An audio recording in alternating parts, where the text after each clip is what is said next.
Retenons quelques chiffres de notre histoire récente. En 1700, la population mondiale est à peu près de 650 millions de personnes dans le monde, dont 7% de citadins. En 1910, une population mondiale de 1,7 milliard d'habitants, dont 20% de citadins. En 1950, 2,5 milliards d'habitants sur la Terre, 30% de citadins. En 1980, population mondiale totale de 4,5 milliards d'habitants dans le monde, dont 40% de citadins. Enfin, 30 ans plus tard, en 2013, 7 milliards d'habitants dans le monde et 3,5 milliards de citadins, soit plus de 50% de la population mondiale. Or, le mouvement va se poursuivre. En 2050, on sera 65% de la population mondiale à vivre en ville.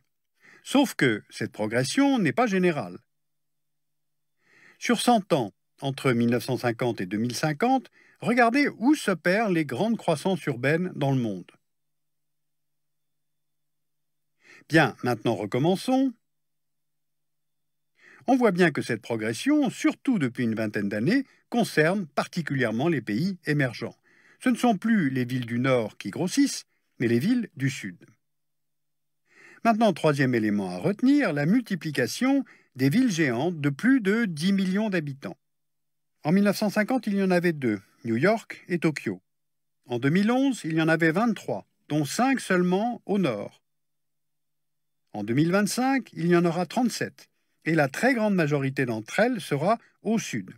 Là encore, le constat est le même, l'essentiel de la croissance des mégacités se fera dans les villes d'Asie et les villes d'Amérique latine.